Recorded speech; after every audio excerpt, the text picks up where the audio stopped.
আসসালামু আলাইকুম রহমতুল্লাহ। প্রিয় এইচএসসি পরীক্ষার্থী বন্ধুরা, আশা করি সবাই ভালো আছো। তোমাদের মোস্ট ইম্পর্টেন্ট প্যাসেজগুলো চলছিল ধারাবাহিকভাবে। আজকে আমরা যে প্যাসেজটি আলোচনা করব the act of thinking deeply and calmly, এই প্যাসেজটি। এবারও অনেকগুলো টেস্ট পরীক্ষায় প্যাসেজটি আসছে, তোমাদের এইচএসসির জন্য অত্যন্ত গুরুত্বপূর্ণ। তো চলো যাই আমরা মূল ভিডিওটি দেখে নিই। দ্য অ্যাক্ট মানে হচ্ছে যে আচরণ বা যে কাজ। কিসের কাজ? Of thinking deeply and calmly. Deeply গভীরভাবে, কালমলি হচ্ছে শান্তভাবে।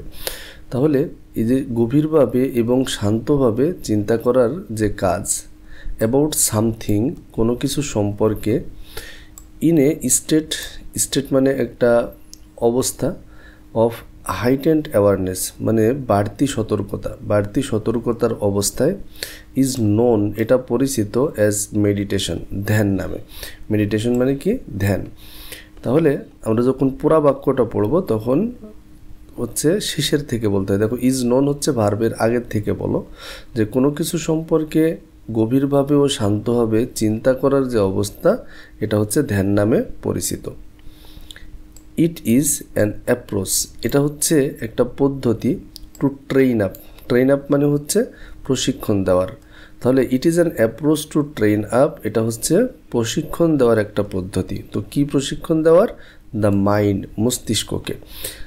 আচ্ছা, সিমিলার টু দ্য ওয়ে মানে একইভাবে, দ্যাট ফিটনেস, যেমন হচ্ছে ফিটনেস অর্থাৎ যে শারীরিক ফিটনেস বলতে আমরা যেটা বুঝি সুস্থতা, ইজ অ্যান অ্যাপ্রোচ এটা হচ্ছে একটা প্রচেষ্টা, টু ট্রেনিং দ্য বডি। তাহলে এই ফিটনেস যেমন শরীরকে প্রশিক্ষণ দেওয়ার পদ্ধতি, একইভাবে মেডিটেশন হচ্ছে মনকে প্রশিক্ষণ দেওয়ার একটা পদ্ধতি। ভলতেয়ার এক্সপ্লেইনস, ভলতেয়ার একজন ব্যক্তি যিনি এক্সপ্লেইনস মানে ব্যাখ্যা করা। তো তিনি ব্যাখ্যা করেছেন, কি ব্যাখ্যা করেছেন? এটা হচ্ছে ভলতেয়ার্সের বলা কথা মেডিটেশন সম্পর্কে, যে মেডিটেশন, ধ্যান, ইজ দ্য ডিসসলিউশন অফ থটস। ডিসসলিউশন অর্থাৎ কোনো কিছুর ভিতরে হচ্ছে দ্রবীভূত হয়ে যাওয়া, একদম নিমগ্ন হয়ে যাওয়া, অফ থটস অর্থাৎ চিন্তা। অর্থাৎ ধ্যান হলো চিন্তা ভাবনায় দ্রবীভূতকরণ বা একদম কোনো কিছুর সাথে মিশে যাওয়া। ইন ইটারনাল অ্যাওয়ারনেস মানে সচেতনতার সাথে, মানে তুমি কি চিন্তা করছো সেটা আনমনে নয়, তুমি জেনে শুনে একটা বিষয় নিয়ে চিন্তা করছো। অর পিওর কনসিয়াসনেস মানে যেটা মানে একদম সচেতনতা, অথবা এটা একদম নিখাদ হুঁশে, যেটা বলা হচ্ছে মানে যেখানে কোনো নেই, তুমি সম্পূর্ণভাবে হুঁশে থেকেই একটা নির্দিষ্ট বিষয় নিয়ে যখন চিন্তা করছো, এই বিষয়টাকে মেডিটেশন বলা হয়। এবং এর সাথে আরও বলা হয়েছে উইদাউট অবজেক্টিফিকেশন মানে কোনো অভিযোগ ছাড়াই, তুমি ইচ্ছাকৃতভাবে। নোয়িং জেনে, উইদাউট থিঙ্কিং মানে কোনো কিছু চিন্তা না করে জানা, মানে তুমি জানছো যে মানে কোনো ধরনের সন্দেহ ছাড়া বা কোনো ধরনের ছাড়া, কোনো টেনশন ছাড়াই তুমি কোনো একটা বিষয় নিয়ে চিন্তা করছো। মার্জিং সে ফিনিটুইড ইন ইনফিনিটি মানে এটা অসীমতাকে সীমাবদ্ধতায় যোগ করা। অসীমতা মানে কি? তুমি অনেক চিন্তা এদিক সেদিক যখন আমরা সাধারণভাবে চিন্তা করে থাকি, তখন একবার এটা ভাবছি আর একবার আরেকটা ভাবছি, এমন কিছু না। আমরা অনেক চিন্তাকে একটা নির্দিষ্ট কেন্দ্রভূত করে কোনো একটা বিষয় নিয়ে চিন্তা করা, এই বিষয়টাকে কি বলা হচ্ছে? মেডিটেশন বলা হচ্ছে। ফ্রম দ্য এনসিয়েন্ট টাইম, প্রাচীনকাল থেকে, meditation has been A part, এই মেডিটেশন এটা কি হয়েছে? হ্যাজ বিন এ পার্ট একটা অংশ হয়েছে, অফ সাম রিলিজিয়াস ট্র্যাডিশন মানে কিছু কোনো ধর্মীয় যে রাজনীতির অংশ হয়েছে, মানে ধর্মীয় ঐতিহ্যের অংশ হয়েছে। অ্যাজ এ ওয়ে অফ এটা একটা পদ্ধতি, অফ কিসের? অ্যাচিভিং অর্জনের পদ্ধতি, the bodies release from worldly cares অর্থাৎ এই যে পৃথিবীর পার্থিব জীবন নিয়ে আমরা যে অনেক বেশি চিন্তা ভাবনা করি, এই চিন্তা ভাবনা দূর করার মানে পার্থিব চিন্তা ভাবনা দূর করে, অর্থাৎ ধর্মীয় চিন্তা, সৃষ্টিকর্তাকে নিয়ে চিন্তা, এই বিষয়গুলোকে অনেক মানে প্রাচীনকাল থেকে এটাকে ধর্মীয় একটা অংশ হিসেবে ধ্যানকে ধরা হতো। অ্যান্ড ক্রিয়েটিং ইনার হারমোনি এবং এই ধ্যানটা করা হতো কিসের কারণে? ইনার মানে অভ্যন্তরীণ, একদম যেটা মধ্যবর্তী, হারমোনি প্রশান্তি, মানে অন্তরের প্রশান্তি সৃষ্টি তৈরি করার জন্য মূলত এই ধ্যানটা করা হতো প্রাচীনকাল থেকেই। মেডিটেশন ইন আওয়ার টাইম মানে আমাদের এই সময়ে, আমাদের সময়ে ধ্যানটা আসলে কি ইজ প্র্যাকটিসড, এটা চর্চিত হয় বাই পিপল, মানুষের দ্বারা, এটা টু রিডিউস, এটা কমানোর জন্য, রিডিউস মানে কমানো, কি কমানোর জন্য, স্ট্রেস অ্যান্ড টেনশন, মানুষের চাপ এবং দুশ্চিন্তা দূর করার জন্য মূলত এখন ধ্যান করা হয়। অ্যান্ড ইমপ্রুভ, এবং উন্নত করার জন্য, কি উন্নত করার জন্য, বা ফোকাস মানে মনোযোগ, তাহলে মনোযোগ উন্নত করার জন্য এখন মূলত ধ্যান করা হয়।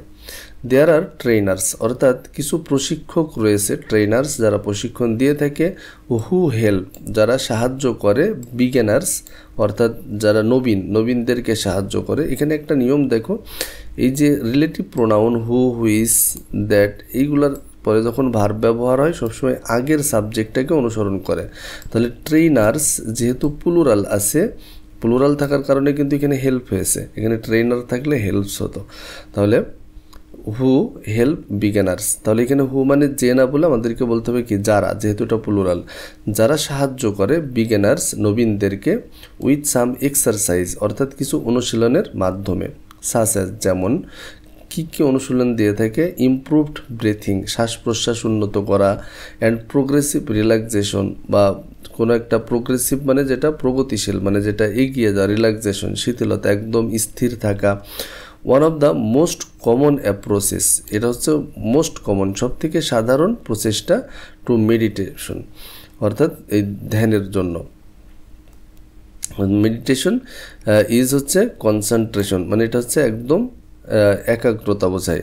টু ডেভেলপ উন্নত করার জন্য, ওয়ান নিডস একজনের প্রয়োজন, to focus on a single point, মানে একটা নির্দিষ্ট বিন্দুকে কেন্দ্র করে কোনো একটা বিষয়ে মনোযোগ দেওয়াটাকে মূলত এখানে কি বলা হচ্ছে, মানে এটার প্রতি জোর দেওয়া হয়। সিন্স যেহেতু focusing the mind is challenging, যেহেতু এই যে ফোকাসিং দ্য মাইন্ড, মনকে কোনো একটা দিকে নির্দিষ্ট করে রাখা, এটা অনেক কি চ্যালেঞ্জিং, এটা কঠিন। এ বিগিনার মাইট মেডিটেট, একজন যে শুরু করছে সে মেডিটেট বা ধ্যান করতে পারে, for only a few minutes, মানে মাত্র কয়েক মিনিট, হয়তো একদম প্রথম যখন তুমি চিন্তা করছো বা ধ্যান করছো তখন হয়তো প্রথম কয়েক মিনিট পারবা, খুবই সামান্য। And then work up to longer duration, এবং তারপর এটা দীর্ঘ সময়ের জন্য এটা নিয়ে কাজ করা হয়। মেডিটেশন রিলিজেস এনজাইটি, মেডিটেশন এটা কি করে দূর করে দেয়, এনজাইটি অর্থাৎ যে উদ্বেগ, মানুষের যে উদ্বিগ্ন হয়ে পড়ে সে উদ্বেগ দূর করে দেয়। অ্যান্ড ব্রিং, এবং নিয়ে আসে, এ স্টেট অফ কালমনেস, মানে প্রশান্তি বয়ে নিয়ে আসে। ইট ইনক্রিজ, এটা বৃদ্ধি করে, দ্য থিঙ্কিং অ্যাবিলিটি, অর্থাৎ চিন্তা করার যে ক্ষমতা, অফ হিউম্যান ব্রেইন, মানব মস্তিষ্কের চিন্তা করার ক্ষমতাটাকে এটা কী করে আরও বৃদ্ধি করে।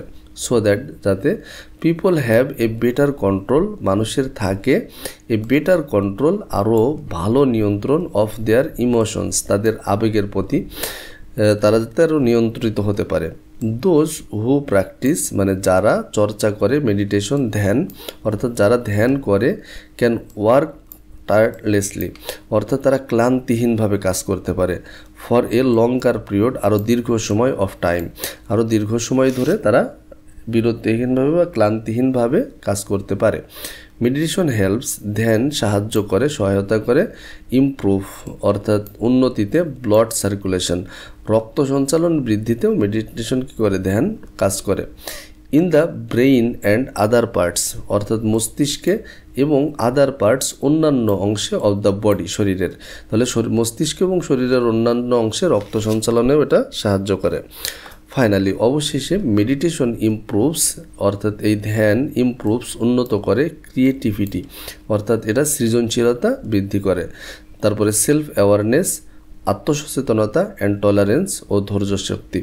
তাহলে বন্ধুরা, আশা করি প্যাসেজটি বুঝতে পারছো। তোমরা অবশ্যই যখন যে প্যাসেজটি পড়বে সেখান থেকে এমসিকিউ অর্থাৎ সিনোনিম অ্যান্টোনিমগুলো বিশেষ করে এবং কোশ্চেনগুলো প্র্যাকটিস করবে, সেই সাথে ওই একই প্যাসেজের ফ্লোচার্ট বা সামারি এগুলোও তোমরা অবশ্যই প্র্যাকটিস করবে। আর যদি তোমাদের এই অংশগুলা বা প্রশ্ন কিভাবে সলভ করতে হয়, ফ্লোচার্ট কিভাবে লিখতে হয় বা সামারি কিভাবে লিখতে হয় এই সম্পর্কে যদি তোমাদের কোনো সমস্যা থেকে থাকে তাহলে অবশ্যই সেটা কমেন্টের মাধ্যমে জানাবে। আমি তোমাদের অত্যন্ত সহজ ওয়েতে কিভাবে এই প্রশ্নগুলো সলভ প্রয়োগ করতে হয় তার উপরে অবশ্যই ভিডিও বানিয়ে দেখিয়ে দেব। তো বন্ধুরা, বেশি বেশি চর্চা করতে থাকো পরীক্ষার আগ মুহূর্তে, শরীরের যত্ন নিও এবং আমার জন্য দোয়া করো। আর যদি ভিডিওগুলো ভালো লেগে থাকে তাহলে অবশ্যই তোমার বন্ধুদের সাথে শেয়ার করো। দেখা হবে পরবর্তী ভিডিওতে। আজকে এ পর্যন্তই। আল্লাহ হাফেজ।